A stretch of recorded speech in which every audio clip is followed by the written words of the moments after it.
Some basic concepts of chemistry part 4ലേക്ക് എല്ലാവർക്കും സ്വാഗതം.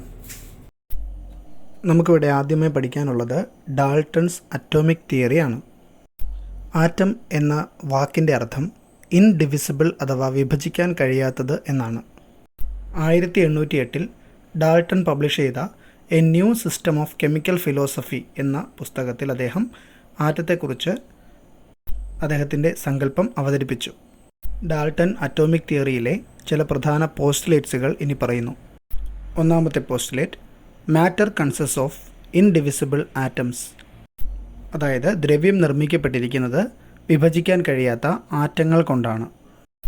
രണ്ടാമത്തെ postulate, atoms of same elements are identical in all respects, അതായത് ഒരേ എലമെൻറ്റിൻ്റെ ആറ്റങ്ങളാണെങ്കിൽ അവ എല്ലാ അർത്ഥത്തിലും ഒരുപോലെ തന്നെ ആയിരിക്കും. അവയുടെ atomic number, atomic mass, electronegativity, ഇങ്ങനെ പലവിധ പ്രോപ്പർട്ടീസ് എടുത്താൽ ഏത് പ്രോപ്പർട്ടിയും ഒരുപോലെ തന്നെ ആയിരിക്കും. മൂന്നാമത്തെ postulate, atoms of different elements have different properties. വ്യത്യസ്ത എലമെൻറ്റ്സിൻ്റെ ആറ്റങ്ങളാണെങ്കിൽ അവയ്ക്ക് വ്യത്യസ്ത സ്വഭാവങ്ങളായിരിക്കും അല്ലേ. ഉദാഹരണത്തിന് ഇപ്പോൾ നമ്മൾ ഓക്സിജൻ്റെയും ഹൈഡ്രജൻ്റെയും ആറ്റങ്ങൾ എടുത്താൽ രണ്ടും വ്യത്യസ്ത സ്വഭാവങ്ങൾ പുലർത്തുന്ന ആറ്റങ്ങളാണ്. അപ്പോൾ അങ്ങനെ വ്യത്യസ്ത എലമെൻറ്റ്സിൻ്റെ ആറ്റങ്ങളാണെങ്കിൽ അവയ്ക്ക് വ്യത്യസ്ത സ്വഭാവങ്ങളായിരിക്കും. നാലാമത്തെ postulate, atoms of different elements combine in a fixed ratio two form molecules. വ്യത്യസ്ത എലമെൻറ്റുകളുടെ ആറ്റങ്ങൾ ഒരു ഫിക്സഡ് റേഷ്യോയിൽ കമ്പൈൻ ചെയ്താണ് മോളിക്യൂൾസ് ഫോം ചെയ്യുന്നത്. ഉദാഹരണമായി വാട്ടർ ഫോം ചെയ്യുന്നത് ഹൈഡ്രജനും ഓക്സിജനും 2:1 എന്ന റേഷ്യോയിൽ കമ്പൈൻ ചെയ്തുകൊണ്ടാണ്. വളരെ ഇമ്പോർട്ടൻ്റ് ആയിട്ടുള്ളൊരു പോയിൻ്റാണ്, atoms can neither be created nor be destroyed. ആറ്റത്തെ നിർമ്മിക്കുവാനോ നശിപ്പിക്കുവാനോ കഴിയില്ല. അവസാനത്തെ point, when atoms combine they do so in a fixed ratio by mass. ആറ്റങ്ങൾ കമ്പൈൻ ചെയ്ത് മോളിക്യൂൾസ് ഫോം ചെയ്യുന്നത് ആറ്റങ്ങളുടെ മാസിൻ്റെ ഒരു ഫിക്സഡ് റേഷ്യോയിലായിരിക്കും. ഉദാഹരണമായി ഹൈഡ്രജനും ഓക്സിജനും ചേർന്ന് വാട്ടർ ഉണ്ടാകുമ്പോൾ 2 ഗ്രാം ഹൈഡ്രജൻ 16 ഗ്രാം ഓക്സിജനുമായി ചേർന്ന് 18 ഗ്രാം വാട്ടർ ഉണ്ടാകുന്നു. ഇപ്പോൾ ഹൈഡ്രജനും ഓക്സിജനും തമ്മിൽ ഉള്ള റേഷ്യോ 2:16 ആണ്. അപ്പോൾ ഇതാണ് മാസിൻ്റെ റേഷ്യോ ആയിട്ട് ഇവിടെ പറയുന്നത്. അടുത്തതായി അറ്റോമിക് മാസ് എന്ന കൺസെപ്റ്റാണ് നമ്മൾ പഠിക്കുന്നത്. Atomic mass of an element is A number that expresses how many times the mass of an atom of the element is greater than 1/12 the mass of A C12 atom. അതായത് ഇപ്പോൾ നമ്മൾ ഉദാഹരണമായിട്ട് പറഞ്ഞാൽ, കടയിൽ പോയി നമ്മൾ അരി വാങ്ങുന്ന സമയത്ത് 5 കിലോ അരി വാങ്ങി എന്നിരിക്കട്ടെ. 5 കിലോ അരി എന്നുകൊണ്ട് എന്താണ് ഉദ്ദേശിക്കുന്നത്? 1 കിലോയുടെ 5 മടങ്ങ് എന്നാണ്. അപ്പോൾ 1 കിലോ ഈ ലോകം മുഴുവൻ അംഗീകരിച്ചിട്ടുള്ളൊരു യൂണിറ്റാണ്. അതിൻ്റെ 5 മടങ്ങാണ് 5 കിലോ അരി എന്ന് പറയുന്നത് അല്ലേ. അതേപോലെ ആറ്റങ്ങളുടെ മാസ് കണക്കാക്കാൻ നമ്മൾ എടുത്തിരിക്കുന്നത് കാർബൺ 12 ആറ്റത്തെയാണ്. ആ കാർബൺ 12 ആറ്റത്തിൻ്റെ 12 എത്ര മടങ്ങാണ് ആറ്റത്തിൻ്റെ മാസ് എന്ന് പറയുന്നതാണ് അറ്റോമിക് മാസ്. കാർബൺ 12 ആറ്റത്തിൻ്റെ 12 നമ്മളൊരു പേര് വിളിക്കും, അതാണ് 1 അറ്റോമിക് മാസ് യൂണിറ്റ്. ചുരുക്കി അതിനെ നമ്മൾ AMU എന്ന് വിളിക്കും. അതായത് ഒരു C12 ആറ്റത്തിൻ്റെ 12 1 AMU. 1 atomic mass unit is defined as the mass exactly equal to 1/12 the mass of 1 carbon 12 atom. ഒരു AMU നമ്മൾ ഗ്രാമിലേക്ക് കൺവേർട്ട് ചെയ്താൽ 1.66056 ഇൻറ്റു 10⁻⁻24 ഗ്രാം എന്ന് കിട്ടും. Today AMU has been replaced by U, which is known as unified mass. ഇപ്പോൾ നമ്മൾ AMU അഥവാ atomic mass യൂണിറ്റിന് പകരമായി ഉപയോഗിക്കുന്ന വാക്ക് യൂണിഫൈഡ് മാസ് എന്നാണ്. AMUവിന് പകരം നമ്മൾ U എന്നും ഉപയോഗിക്കാറുണ്ട്. അടുത്തതായി നമ്മൾ പഠിക്കാൻ പോകുന്നത് ആവറേജ് അറ്റോമിക് മാസിനെ കുറിച്ചാണ്. Almost all elements have isotopes. So we can calculate an average atomic mass of an element by considering the atomic mass of the isotopes and their relative abundance. ഇത് നിങ്ങൾക്ക് കൂടുതൽ നന്നായിട്ട് മനസ്സിലാകുന്നതിൻ്റെയൊക്കെ ഞാനൊരു ഉദാഹരണം പറഞ്ഞു തരാം, ശ്രദ്ധിക്കുക. നമുക്ക് ക്ലോറിൻ ഒരു ഉദാഹരണമായി എടുക്കാം. ക്ലോറിന് 2 ഐസോടോപ്പുകളാണ് പ്രധാനമായിട്ടും കണ്ടുവരുന്നത്, Cl35 ആൻഡ് Cl37. ഇവയുടെ റിലേറ്റീവ് അബണ്ടൻസ്, അതായത് ഇവ പ്രകൃതിയിൽ കണ്ടുവരുന്ന റേഷ്യോ 3:1 ആണ്. അപ്പോൾ നമുക്ക് ക്ലോറിൻ്റെ ആവറേജ് അറ്റോമിക് മാസ് കണക്കാക്കാം. അത് എങ്ങനെയാണ് കണക്കാക്കിയിരിക്കുന്നത് നോക്കൂ. 3 × 35 + 1 × 37 the whole divided by 4, which is equal to 35.5 u. u എന്ന് പറഞ്ഞാൽ എന്താ? Unified mass. അതിന് പകരമായി നമുക്ക് വേണമെങ്കിൽ AMU എന്ന ടേം ഉപയോഗിക്കാം. ഇപ്പോൾ നമ്മൾ സാധാരണ ചോദിക്കുമ്പോൾ ക്ലോറിൻ്റെ അറ്റോമിക് മാസ് എത്രയാണ് എന്ന് ചോദിച്ചാൽ നമ്മൾ 35.5 എന്നാണ് പറയുക. അതായത് നമ്മൾ പറയുന്നത് ആവറേജ് അറ്റോമിക് മാസ് ആണ്. അടുത്തതായി molecular mass. Molecular mass of A substance expresses how many times the molecule of a substance is heavier than 1/12 of the mass of an atom of carbon. നമ്മൾ നേരത്തെ അറ്റോമിക് മാസ് പറഞ്ഞതുപോലെ തന്നെയാണ് atomic mass നമ്മൾ കണക്കാക്കാൻ വേണ്ടി ഒരു carbon 12 ആറ്റത്തിൻ്റെ 12 എത്ര മടങ്ങാണ് ആറ്റത്തിൻ്റെ mass എന്ന് പറഞ്ഞില്ലേ, അതേപോലെ മോളിക്കുലർ മാസ് കണക്കാക്കാൻ വേണ്ടി, അതായത് തന്മാത്രാ ഭാരം കണക്കാക്കാൻ വേണ്ടി ഒരു C12 ആറ്റത്തിൻ്റെ ഭാരത്തിൻ്റെ 12 എത്ര മടങ്ങാണ് തന്മാത്രയുടെ ഭാരം എന്നാണ് നമ്മൾ പറയുക. ഉദാഹരണമായി നമ്മളൊരു കാർബൺ ഡൈ ഓക്സൈഡ് മോളിക്യൂൾ എടുത്താൽ ഒരു കാർബൺ ഡൈ ഓക്സൈഡ് മോളിക്യൂളിൻ്റെ ഭാരം ഒരു കാർബൺ 12 ആറ്റത്തിൻ്റെ ഭാരത്തിൻ്റെ 12 44 മടങ്ങാണ്. ഒരു കാർബൺ 12 ആറ്റത്തിൻ്റെ 12 എന്ന് പറഞ്ഞാൽ ഒരു AMU ആണല്ലേ. അതായത് ഒരു കാർബൺ ഡൈ ഓക്സൈഡ് തന്മാത്രയുടെ ഭാരം 44 AMU ആയിരിക്കും. ഒരു മോളിക്യൂളിൻ്റെ മോളിക്കുലർ മാസ് കണക്കാക്കാനായി അതിലുള്ള ആറ്റങ്ങളുടെ അറ്റോമിക് മാസ് എല്ലാം കൂടി കൂട്ടിയാൽ മതിയാകും. It is obtained by adding the atomic masses of all the atoms present in one molecule. ഇത് മനസ്സിലാക്കാനായി നമുക്കൊരു പ്രോബ്ലം ചെയ്ത് നോക്കാം. Calculate molecular mass of glucose. ഗ്ലൂക്കോസിൻ്റെ മോളിക്കുലർ മാസ് കണക്കാക്കാനാണ് പറഞ്ഞിരിക്കുന്നത്. ഗ്ലൂക്കോസിൻ്റെ മോളിക്കുലർ ഫോർമുല C6H12O6 എന്നാണ്. നമുക്കിതെങ്ങനെ ചെയ്യാമെന്ന് നോക്കാം. നേരത്തെ പറഞ്ഞതുപോലെ മോളിക്കുലർ മാസ് കണക്കാക്കാൻ ആറ്റങ്ങളുടെ മാസ് കൂട്ടി നോക്കിയാൽ മതിയാകും അല്ലേ. അപ്പോൾ ഇവിടെ ഒരു കാർബൺ ആറ്റത്തിൻ്റെ മാസ് 12.011 U ആണ്. അങ്ങനെ 6 കാർബൺ ആറ്റങ്ങളുണ്ട്. അപ്പോൾ 6 × 12.011 പ്ലസ് ഹൈഡ്രജൻ ആറ്റത്തിൻ്റെ മാസ് 1.008 U ആണ്. അങ്ങനെയുള്ള 12 ഹൈഡ്രജൻ ആറ്റങ്ങളുണ്ട്. അപ്പോൾ 12 × 1.008. ഓക്സിജൻ ആറ്റത്തിൻ്റെ അറ്റോമിക് മാസ് 16 U ആണ്. അങ്ങനെയുള്ള 6 ഓക്സിജൻ ആറ്റങ്ങൾ ഗ്ലൂക്കോസിലുണ്ട്. സോ 16 × 6 എല്ലാം കൂട്ടുമ്പോൾ 180.162 U എന്ന് കിട്ടും. ഇതാണ് ഗ്ലൂക്കോസിൻ്റെ മോളിക്കുലർ മാസ്. അടുത്തതായിട്ട് നമുക്ക് പഠിക്കേണ്ടത് ഫോർമുല മാസാണ്. In the case of ionic compounds like NaCl there is no discrete or separate molecules. Ionic കോമ്പൗണ്ട്സിൻ്റെ കേസിൽ നമുക്കിവിടെ ഒരു മോളിക്യൂളായി എടുക്കാൻ കഴിയില്ല. ഉദാഹരണമായി അവിടെ സോഡിയം ക്ലോറൈഡിൻ്റെ സ്ട്രക്ചർ തന്നിരിക്കുന്നത് നോക്കുക. സോഡിയം ആറ്റങ്ങളും ക്ലോറിൻ ആറ്റങ്ങളും പരസ്പരം കൂടിക്കലർന്നിരിക്കുന്നതായിട്ടായിരിക്കും നമുക്ക് കാണാൻ കഴിയുക അല്ലേ. അതായത് ഒരു സോഡിയം ക്ലോറൈഡ് തന്മാത്രയെ മാത്രമായി നമുക്കെടുക്കാൻ കഴിയില്ല. Here the positive ions and the negative ions R arranged in A 3-dimensional structure.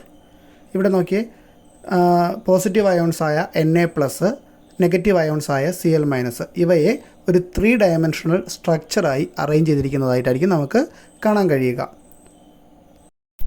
Sodium chloride crystal എടുത്താൽ ഒരു Na+ന് ചുറ്റും 6 Cl-ഉം അതുപോലെ വൈസ് വേഴ്സ, അതെന്ന് വെച്ചാൽ ഒരു Cl-ന് ചുറ്റും 6 Na+ഉം കാണും.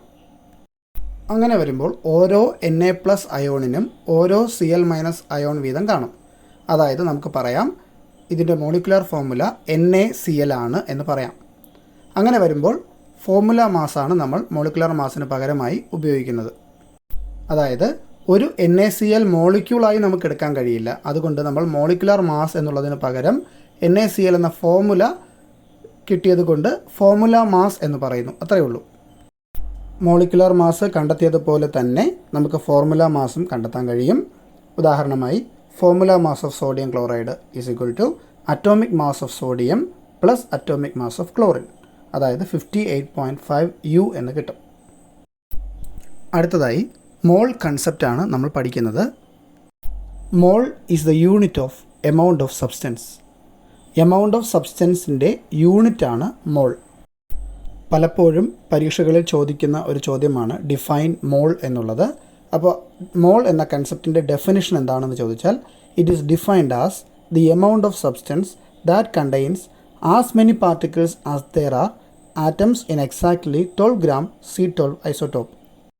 വേറൊന്നുമില്ല, 12 ഗ്രാം കാർബൺ 12 ഐസോട്ടോപ്പ് എടുത്താൽ അതിനകത്ത് എത്ര പാർട്ടിക്കിൾസ് ഉണ്ടോ അതിനെയാണ് നമ്മൾ 1 മോൾ എന്ന് പറയുന്നത്. 1 mole of any substance contains 6.022 into 10 raised to 23 atoms. This number is known as Avogadro number or Avogadro constant.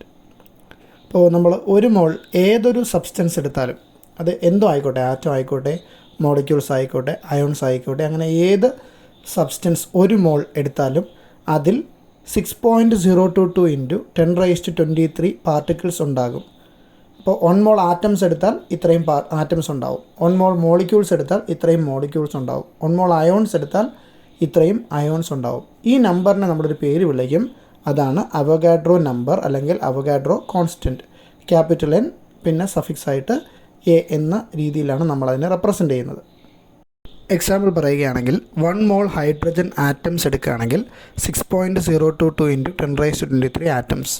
1 mole water molecules എടുത്താൽ ഇത്രയും എണ്ണം water molecules.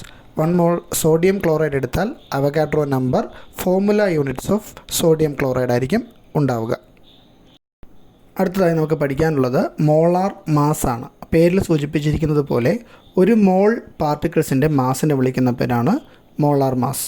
The mass of 1 mole of a substance in grams is called its molar mass. Molar mass നമ്മൾ സാധാരണയായിട്ട് പ്രസ്താവിക്കുന്നത് ഗ്രാമിലാണ്. Molar mass in grams is numerically equal to atomic, molecular or formula mass in atomic mass unit or unified mass. ഉദാഹരണമായി പറഞ്ഞാൽ വാട്ടറിൻ്റെ molar mass നമുക്ക് കണ്ടുപിടിക്കണമെന്നിരിക്കട്ടെ.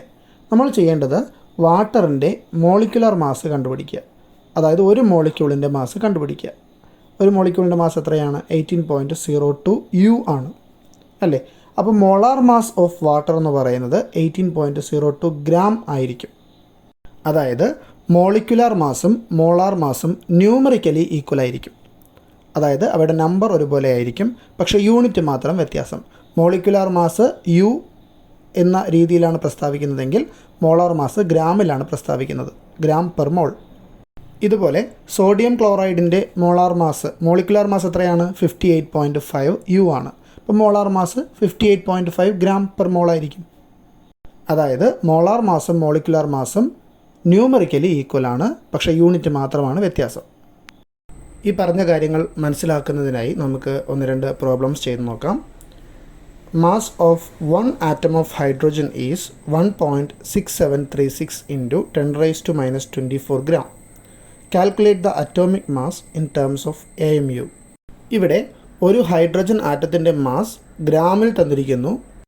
നമുക്ക് അത് AMUവിലേക്ക് കൺവേർട്ട് ചെയ്യണം, AMU അല്ലെങ്കിൽ യുവിലേക്ക് കൺവേർട്ട് ചെയ്യണം. ഇവിടെ ആറ്റത്തിൻ്റെ മാസ് ഗ്രാമിൽ തന്നിരിക്കുന്നു, അതിനെ AMUവിലേക്ക് കൺവേർട്ട് ചെയ്യണം. വളരെ എളുപ്പമാണ്.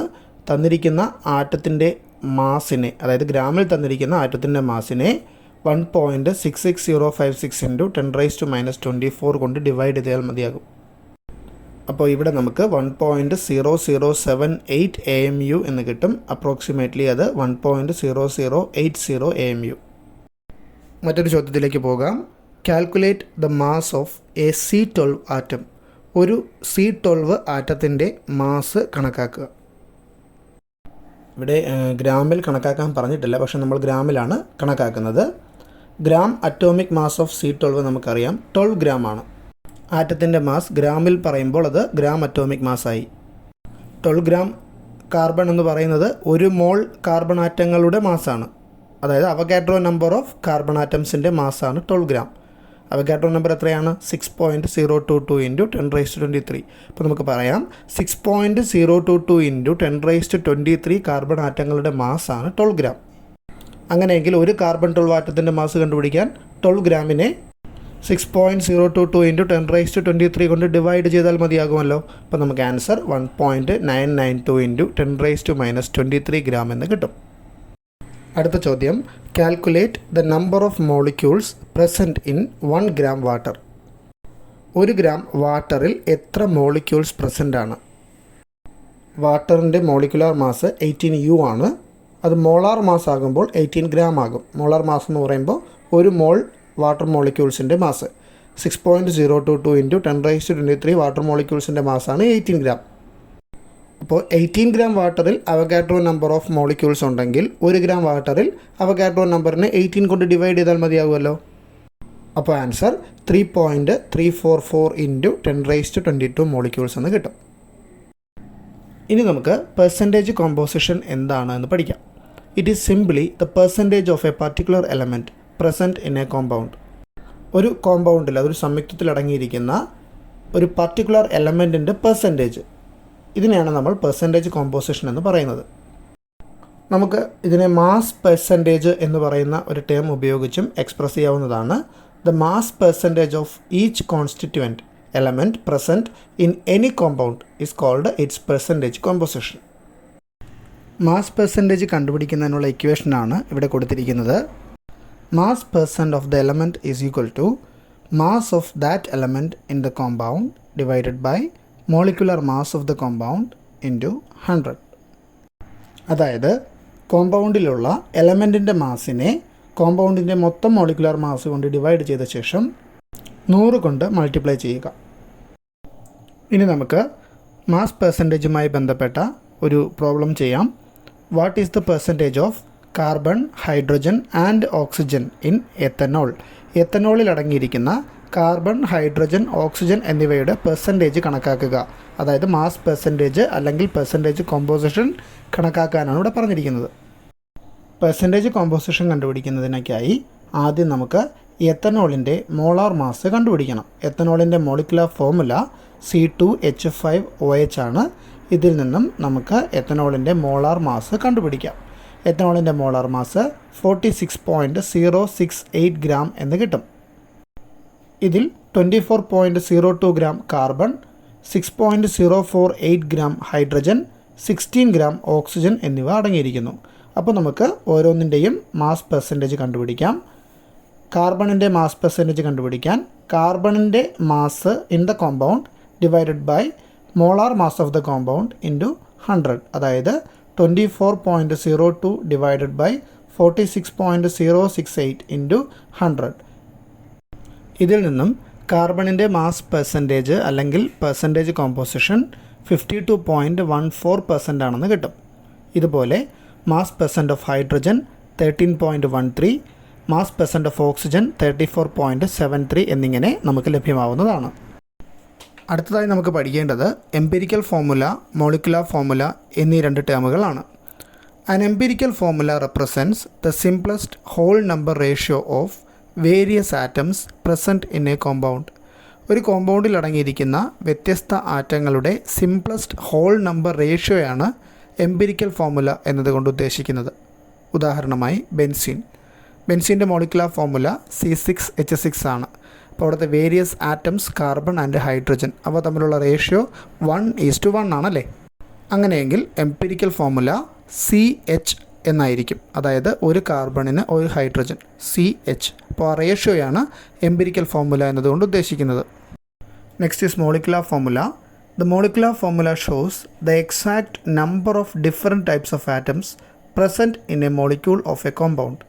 ഉദാഹരണമായി ബെൻസീനിലെ C6H6 ആണ് ബെൻസീൻ്റെ മോളിക്കുലർ ഫോർമുല.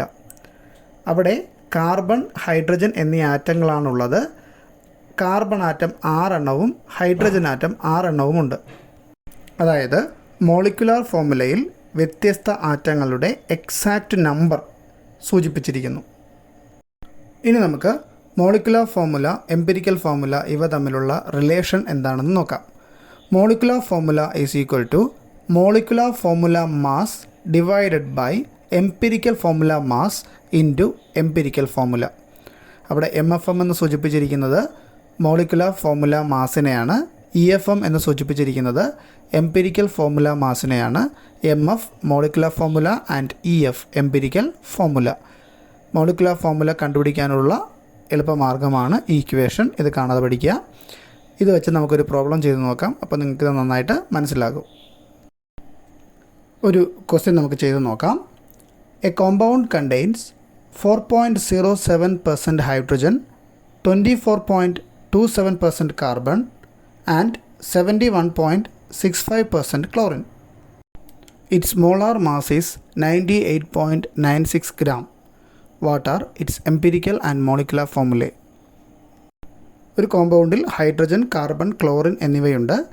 ഇവയുടെ മാസ് പെർസെൻറ്റേജ് തന്നിട്ടുണ്ട്. അതുപോലെ തന്നെ ആ കോമ്പൗണ്ടിൻ്റെ മോളാർ മാസും തന്നിട്ടുണ്ട്. അങ്ങനെയാണെങ്കിൽ അതിൻ്റെ എംപിരിക്കൽ ഫോർമുല, മോളിക്കുലർ ഫോർമുല ഇവ കണ്ടുപിടിക്കണം. അതിനായി നമുക്ക് ചിത്രത്തിൽ കാണുന്നത് പോലെ ഒരു ടേബിൾ വരയ്ക്കാവുന്നതാണ്. ആ ടേബിളിൻ്റെ ഇടതുവശത്തായി percentage composition, mass in gram, number of moles, ratio between number of moles ഇങ്ങനെ കൊടുത്തിരിക്കുന്നു. അതേപോലെ തന്നെ കാർബൺ, ഹൈഡ്രജൻ, ക്ലോറിൻ, അതായത് നമുക്ക് തന്നിരിക്കുന്ന ആറ്റങ്ങളാണ് 3 കോളങ്ങളിലായി വലതുവശത്ത് കൊടുത്തിരിക്കുന്നത്.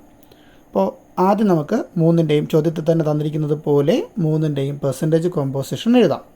കാർബണിൻ്റെ പെർസെൻറ്റേജ് കോമ്പോസിഷൻ 24.27, ഹൈഡ്രജൻ 4.07, ക്ലോറിൻ 71.65.